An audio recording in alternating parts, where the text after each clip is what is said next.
অনূর্ধ্ব-19 থেকে শুরু করে ঘরোয়া ক্রিকেট সবখানেই দুর্দান্ত নেতৃত্ব দিয়ে জাতীয় দলের দায়িত্ব পেয়েছিলেন মেহেদী হাসান মিরাজ। কিন্তু বয়সভিত্তিক বা ঘরোয়া ক্রিকেটের সাফল্যের সমীকরণ যে আন্তর্জাতিক অঙ্গনে সবসময়ই কাজ করে না, সেটা তার সাম্প্রতিক অধিনায়কত্বের পরিসংখ্যান দেখলেই স্পষ্ট হয়। দেশের মাটিতে সম্মানজনক পারফরমেন্স থাকলেও বিদেশের মাটিতে 11 হারের বিপরীতে জয় মাত্র একটি। আর এতে প্রশ্ন উঠেছে, আফ্রিকা বিশ্বকাপে মিরাজের নেতৃত্বে কেমন করবে বাংলাদেশ। বর্তমানে বাংলাদেশ ওয়ানডে দলের নেতৃত্বে আছেন মেহেদী হাসান মিরাজ। এখন পর্যন্ত 23টি ওয়ানডে ম্যাচে অধিনায়ক হিসেবে দলকে নেতৃত্ব দিয়ে জিতিয়েছেন 9টি ম্যাচে আর হারতে হয়েছে 14টিতে, অর্থাৎ তার জয়ের হার 39.13%।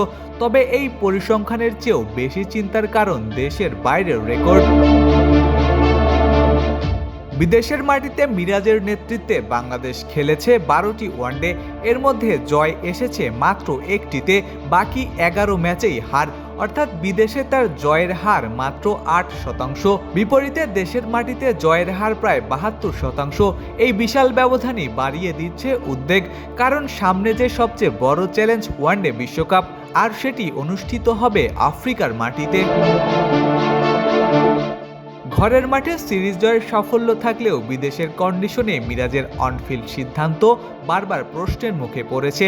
বিশেষ করে ডেথ ওভারে বোলারদের ব্যবহার, ম্যাচ পরিস্থিতি অনুযায়ী পরিকল্পনা বদলানো এবং বোলিং রিসোর্সের কার্যকর ব্যবস্থাপনা নিয়ে সমালোচনা কম হয়নি।